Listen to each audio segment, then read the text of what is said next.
Good morning dear students. Welcome to study with Aakash. Study with Aakash में आपका स्वागत है। आज मैं आप लोगों के लिए एनसीईआरटी कक्षा 9 के हिंदी बुक कृतिका के चैप्टर 5 का शब्द संपदा और प्रश्न व्यास लेकर के आया हूँ, जिसमें चैप्टर 5 का नेम है किस तरह आखिरकार मैं हिंदी में आया, जो कि शमशेर बहादुर सिंह के द्वारा लिखा गया है। तो सबसे पहले हम लोग इसके शब्द संपदा को देखेंगे, उसके बाद इसके प्रश्न व्यास की ओर बढ़ेंगे। तो इसका पहला शब्द है जुमला, जिसका अर्थ होता है वाक्य। दूसरा शब्द है मुख्तसर, जिसका अर्थ होता है संक्षिप्त या सार रूप। तीसरा शब्द है लबे सड़क, जिसका अर्थ होता है सड़क के किनारे। चौथा शब्द है चुनाचे, जिसका अर्थ होता है अतः, इसलिए या इस प्रकार।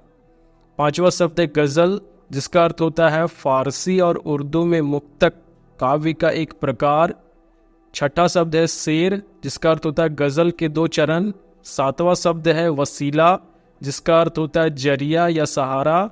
आठवां शब्द है सोनेट, जिसका अर्थ होता है यूरोपीय कविता का एक लोकप्रिय छंद, जिसका प्रयोग हिंदी कवियों ने भी किया है। नौवां शब्द है मुक्त छंद, जिसका अर्थ होता है परंपरागत छंद के बंधन से मुक्त कविता। 10वां शब्द है गोया, जिसका अर्थ होता है मानो या जैसे। 11वां शब्द है इबारत, जिसका अर्थ होता है वाक्य की बनावट।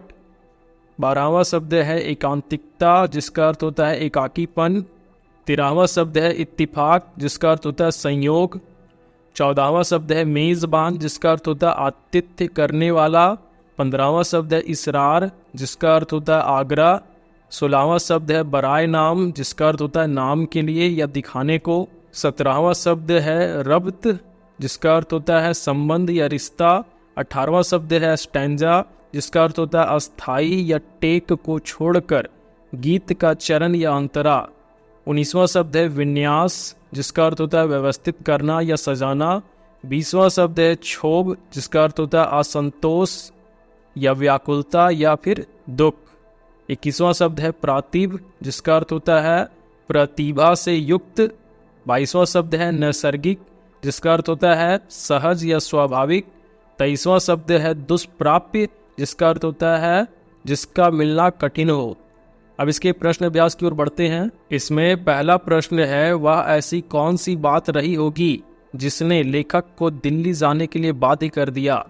इसका उत्तर होगा लेखक की बेरोजगारी के कारण शायद किसी ने उन्हें कुछ कटु बातें कही होंगी जिसे वे बर्दाश्त नहीं कर पाए होंगे, अथवा घर वालों के साथ किसी बात पर बड़ी बहस हुई होगी जिससे क्रोधित होकर अनायास घर छोड़ दिया और दिल्ली चले आए होंगे।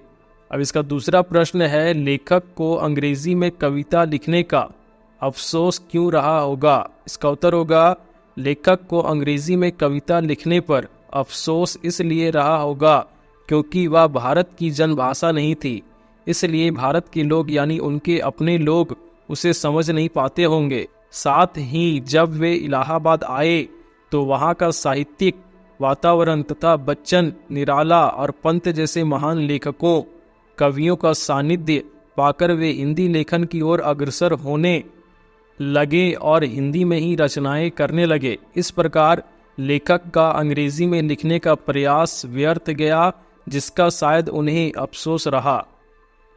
अब इसका तीसरा प्रश्न है, अपनी कल्पना से लिखिए कि बच्चन ने लेखक के लिए नोट में क्या लिखा होगा।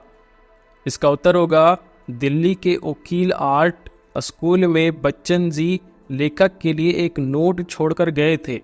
उस नोट में शायद उन्होंने लिखा होगा कि तुम इलाहाबाद आ जाओ, लेखन में ही तुम्हारा भविष्य निहित है। संघर्ष करने वाले ही जीवन पथ पर अग्रसर होते हैं, अतः परिश्रम करो, सफलता अवश्य तुम्हारे कदम चूमेगी। मैं हमेशा तुम्हारी मदद के लिए तैयार हूँ। अब इसका चौथा प्रश्न है, लेखक ने बच्चन के व्यक्तित्व के किन किन रूपों को उभारा है।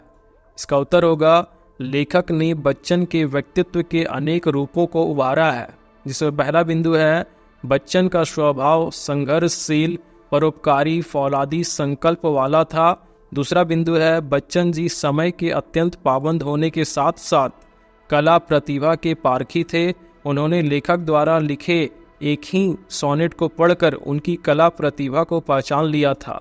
तीसरा बिंदु है बच्चन जी अत्यंत कोमल एवं सहृदय मनुष्य थे, वे अपने वचनों का निर्वाह करने वाले थे। चौथा बिंदु है, वे हृदय से ही नहीं कर्म से भी परम सहयोगी थे। पांचवा बिंदु है, उन्होंने न केवल लेखक को इलाहाबाद बुलाया बल्कि लेखक की पढ़ाई का सारा जिम्मा भी उठा लिए, एक जिम्मेदार अभिभावक की भूमिका भी निभाई। अब इसका पांचवा प्रश्न है, बच्चन के अतिरिक्त लेखक को अन्य किन लोगों का तथा किस प्रकार का सहयोग मिला? इसका उत्तर होगा, लेखक को बच्चन के अतिरिक्त निम्नलिखित लोगों का सहयोग प्राप्त हुआ, जिसमें पहला बिंदु है तेज बहादुर सिंह।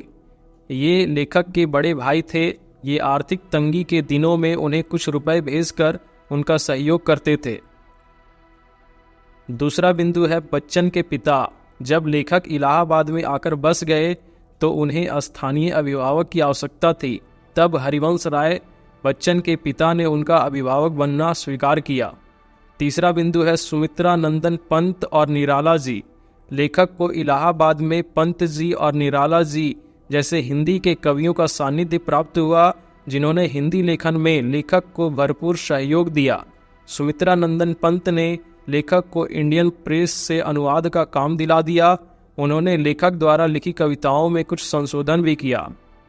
चौथा बिंदु है ससुराल पक्ष। जिन दिनों विदुर लेखक आजीविका कमाने के लिए संघर्ष कर रहे थे, तब ससुराल वालों ने उन्हें अपनी दुकान पर कंपाउंड्री का प्रशिक्षण दिया। पांचवा बिंदु है बच्चन जी। लेखक को सबसे ज़्यादा सहयोग बच्चन जी से प्राप्त हुआ, जिन्होंने इलाहाबाद बुलाकर लेखक को एमए करने के लिए प्रेरित किया और पढ़ाई का पूरा खर्च उठाया और कदम कदम पर अपना मार्गदर्शन और सहयोग प्रदान किया। अब इसका छठा प्रश्न है, लेखक के हिंदी में कदम रखने का क्रमानुसार वर्णन कीजिए। तो जिसमें पहला बिंदु है मित्रों के सहयोग, इलाहाबाद का संस्कार तथा हिंदी कविता का वातावरण और प्रोत्साहन पाकर लेखक हिंदी में रचनाएं करने लगे।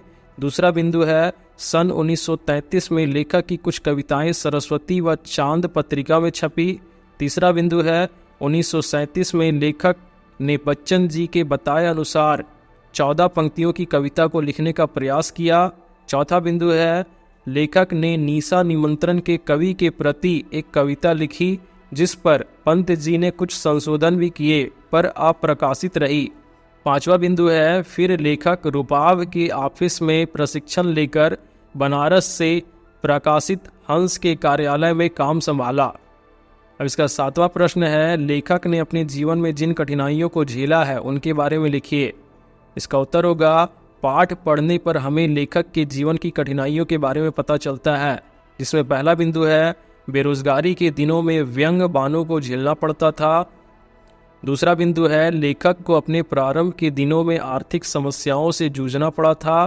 तीसरा बिंदु है साइन बोर्ड पेंट करके अपना गुजारा चलाना पड़ता था। चौथा बिंदु है लेखक की पत्नी का टीबी के कारण देहांत हो गया था और वे युवा अवस्था में ही विधुर हो गए, इसलिए उन्हें पत्नी वियोग की पीड़ा को भी झेलना पड़ा।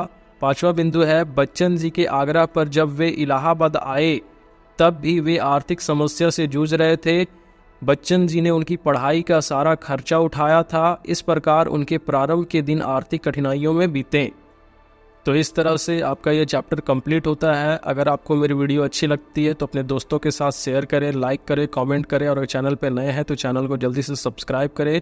साथ ही बेल आइकॉन को प्रेस करना ना भूलें, क्योंकि मैं रोज़ आपके लिए इसी तरह से नई नई वीडियोज़ लाता रहता हूँ। धन्यवाद।